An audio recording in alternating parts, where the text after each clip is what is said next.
The world, but let's rebuild them. Wow, this is a hell of a crowd, a good-looking crowd behind me. Thank you, guys.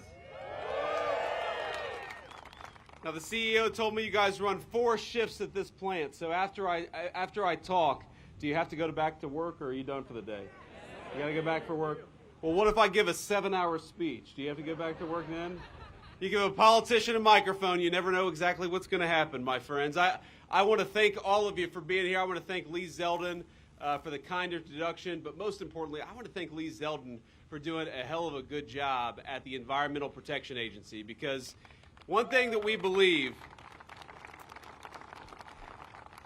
you know, there was this idea that happened under the last administration that you couldn't have clean air, clean water, a solid environment, but also growing American industry. President Trump rejects that idea, and he put Lee Zeldin as the guy in charge of implementing that agenda. We can have beautiful skies, we can have clean air, we can have clean water, we can also have good American manufacturing jobs. There's no tension between those two things. Lee Zeldin is the man making it happen. Thank you, Lee.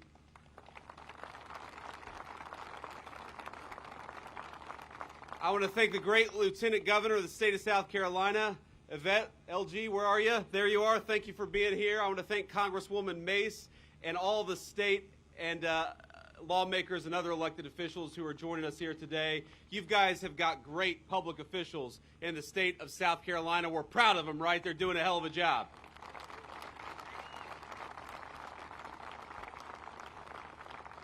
Now, let me just, one other note of thanks here, because I just got the tour of a lifetime here at Nucor Steel. So I want to thank Leon and everyone here at this incredible facility here, Nucor Steel Berkeley, for hosting us. For decades, Nucor has been an engine of American industry. The products this company and other steel makers create form the literal foundation of American society. And I know I speak for many in the administration. Certainly I speak for the president when I say we're grateful for that. We're grateful for the billions of dollars in new capital investments Nucor has announced in just the last few months. And most importantly, we're grateful to the steel workers at this incredible plant. Thank you all for doing what you do, for building America, and for making America proud.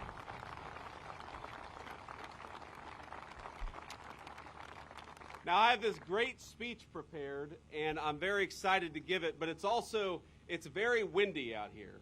And you see this teleprompter here, it's waving like a beautiful American flag.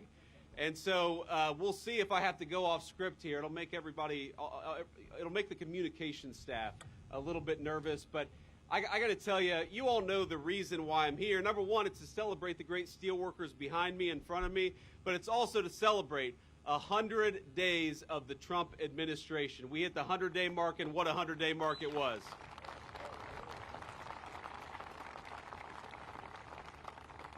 Now, to me, that marker means a lot of things for the state of South Carolina. It means a lot of things for this plant. It means a lot of things for America. Number one, 100 days means energy dominance. We have started drilling. It means cheaper gas, and it means America that is self-reliant.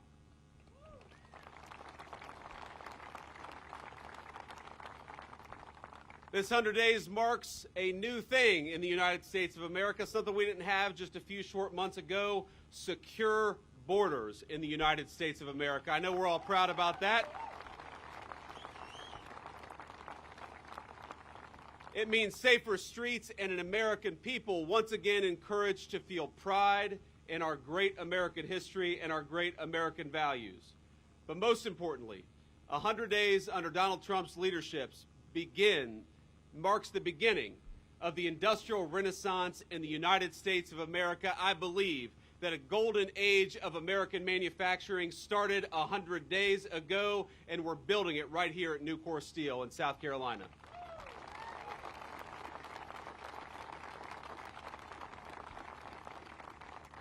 And I want to celebrate everybody here. I want to celebrate the work you do.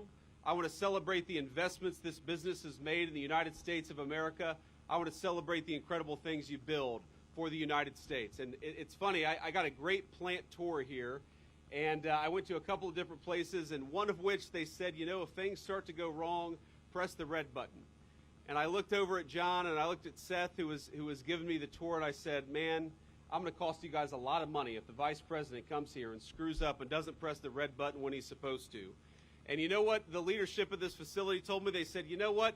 Even if the vice president screws up a little bit and costs us some money, we're going to make so much money from Donald Trump's golden age of American manufacturing that you guys will end up ahead in the bargain. And I thought, that's not too bad.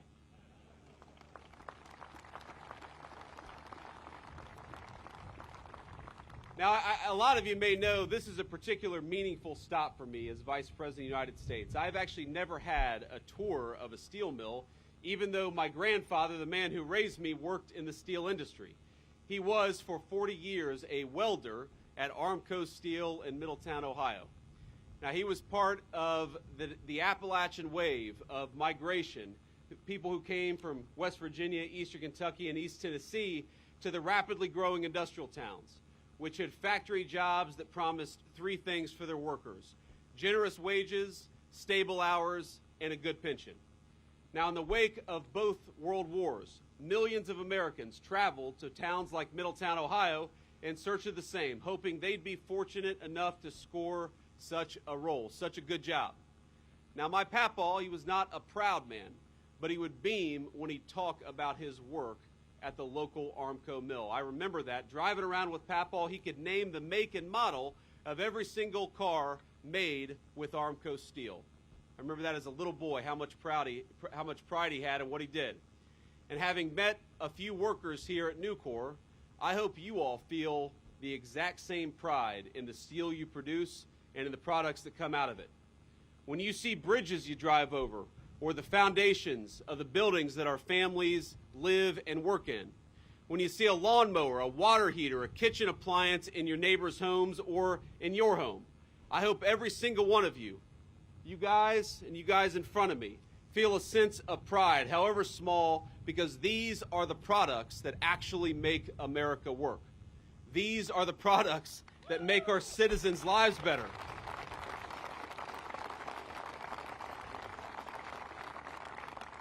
And I hope you feel not just pride in the work that you do, I hope you feel a little patriotic too. Because this is America's national heritage. It's making things. From Alexander Hamilton to Henry Clay, from Ford's auto workers to the steel workers here this very afternoon, America has always been a nation that builds. The Empire State Building, the Hoover Dam, the Saturn V, every single one of those great accomplishments were impossible without the might of American industry and, yes, the hard work of American steelworkers.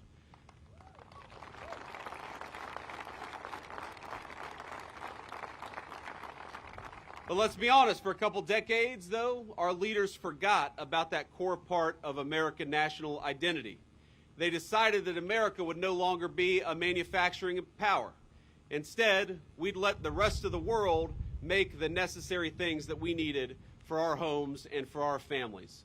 And when a nation decides to deindustrialize, my friends, you know what else it stops using? The intermediate goods central to that manufacturing, the things like steel that you all make right here at Nucor. So we stopped making the things that we needed. We stopped making as many cars. We stopped making appliances. We stopped building new homes and buildings, so the cost of housing skyrocketed in our communities. And even this company, Nucor Steel, you know what the leadership told me just a couple of short minutes ago? That there was a West Virginia facility, a beautiful, high-tech Nucor manufacturing facility making great American steel and giving workers good jobs in the process. That steel facility, that project, sat idle for years under the Biden administration's crushing environmental regulations and environmental rules. So when our leadership decides that Americans don't want to make anything, you know what we do? We cost great businesses and great corporations like Nucor a lot of money. We cost great workers their wages, and we cost a lot of people their jobs. And that was the policy of the administration that came before us, but I'm proud that we are now 101 days into an administration that wants to invest in you, that wants to build the future with you. And when Americans see a beautiful bridge or a beautiful building, we all ought to look at it and say that was made with American hands and built with great American steel, right?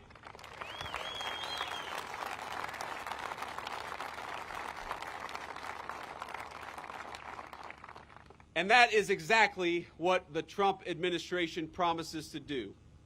Now, I want to say that recently, we should have learned a very hard lesson about what happens when you ship all of your industries and all the things you need to countries that don't like you. Now, I learned that lesson very personally, not with steel, but I remember a few years ago, I got 3 little kids, and as you know, sometimes little kids get sick, and one of my kids had an ear infection. I went into a pharmacy, and I said, hey, I've got a prescription here for amoxicillin, and the pharmacist told me that they didn't have any amoxicillin, a drug in some ways invented by the United States of America. We didn't have enough of it for American children. That's what happens when you lose the ability to make your own stuff. You've got parents who can't get the medicine they need for their own children. And as we learned during the COVID pandemic, remember, this terrible virus comes, a lot of people are falling sick with it, and we need hospital gowns, and we need hospital masks. We need the things that are necessary to operate an American medical facility. And it turned out all of those supplies came from the very country that set the virus loose on the entire world. Remember that. Those lessons, the lesson that you can't become dependent on foreign adversary, the lesson that you've got to make your own stuff, that is the lesson that the Trump administration has put into place in the first 100 days. And I'm telling you, I bring this word straight from the President of the United States. We're so proud of every single one of you.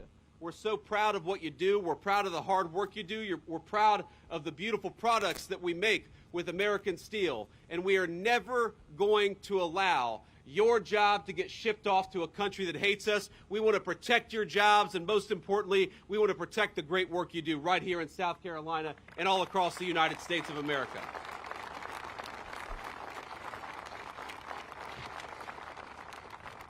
Now, you heard, I'm sure you've heard some criticism of the president's trade policies from people who ought to know better. Because if you listen to the American media, or you listen to a lot of politicians in our own country, they seem desperate to forget the very lessons that made Donald J. Trump the 45th and 47th President of the United States of America.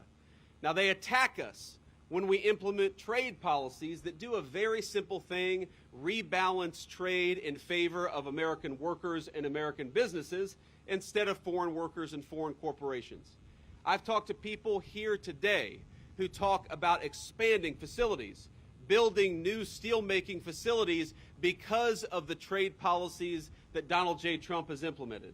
And I'll ask all of you, the workers and the corporate leadership assembled here today, a very simple question. Do you want to ship American jobs off to the People's Republic of China? No. Do you want to rely on foreign corporations to make the things that you need in your homes and your families need every single day?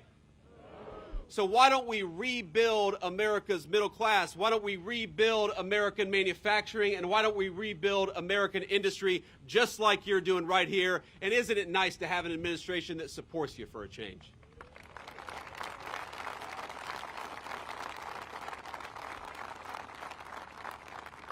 So, you see these media personalities, they're pulling their hair out. They're saying, well, you guys, you're going to make it harder to manufacture in China. Isn't that bad? No, it's good. That's exactly what we want to do.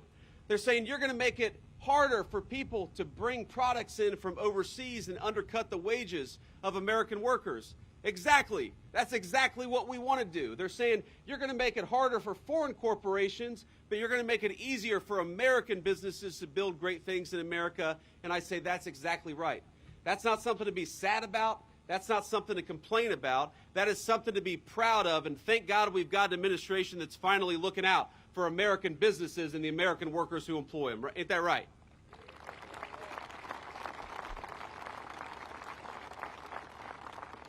So I'm here today, and I got to tell you, it is such a personally amazing thing for a guy who was born in Middletown, Ohio, who was raised by a 40-year welder at a steel mill, to be able to come to this beautiful facility as the Vice President of the United States. And I can't help, thank you.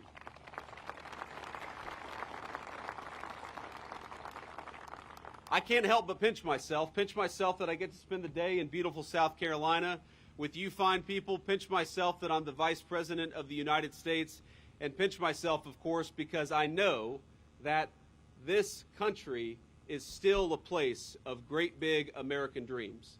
But it's only going to stay that country if we fight for it, if we fight for the jobs of the people here at this facility, if we fight to make it easier to build upon it and to build great things in the United States of America. I got to be honest with you, the American dream was not built by people selling digital advertisements in Silicon Valley. The American people was built by people like you. The American dream was built by steel makers and auto workers and people who work with their hands.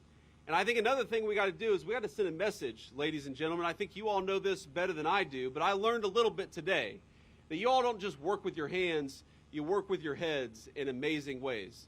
This is an incredibly high-tech facility.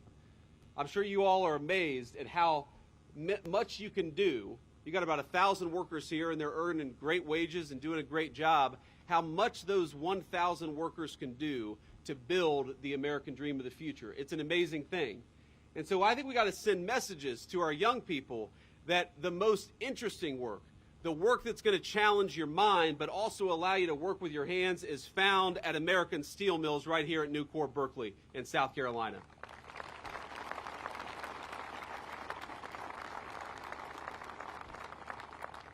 You know, I was sitting down at Seth's terminal. I thought, this guy is not a steel mill worker, he's operating a spaceship, because there's like 14 very complicated screens in front of me, and I felt like Homer Simpson. I had no idea what I was going to do. I was like, Seth, you got to get back in this chair, or we're going to cause some serious problems. But what it made me realize is that technology, technology, we use this term, we think about it as the iPhones that we have in our pocket, or the screen that we stare at when a lot of our knowledge workers are going to work. But technology is happening right here at a steelmaking facility in Nucor, in Berkeley, in South Carolina. That's technology of the future. The great technology of the future, I don't think it's going to be people sitting around staring at their iPhones. The technology of the future is going to be building great things, but doing it in a new way, doing it with new, incredible facilities, with safer facilities, with people who know, again, how to use their minds but also use their hands. And I think that is the high-tech future. People criticize. I get sick sometimes of the press. They say that Donald J. Trump wants to bring back the jobs of the past. And I don't think anything could be further from the truth, because I again, was raised by a man who worked at a steel mill of the past. But I guarantee if I went to that steel mill today, it's owned by Cleveland-Cliffs. Sorry, that's a competitor. But they're a good company, too. We can spread the love around. But I guarantee if I went to that facility today, or when I go to this facility here in Berkeley, I don't see the steel mill jobs of the past. I see the steel mill jobs of the future. I see technology allowing us to do something today that my grandfather, God love him, wasn't doing 40 years ago at Armco Steel in Middletown, Ohio. And I know that's how we're going to win the future. That's how we're going to beat the Chinese. That's how we're going to beat every single competitor that America faces. It's going to be by doing great things like what you're doing here at Nucor Steel. And never let anybody tell you that this is not high tech. This is the highest tech industry maybe that I've ever seen, and you're building the America of the future, not the America of the past.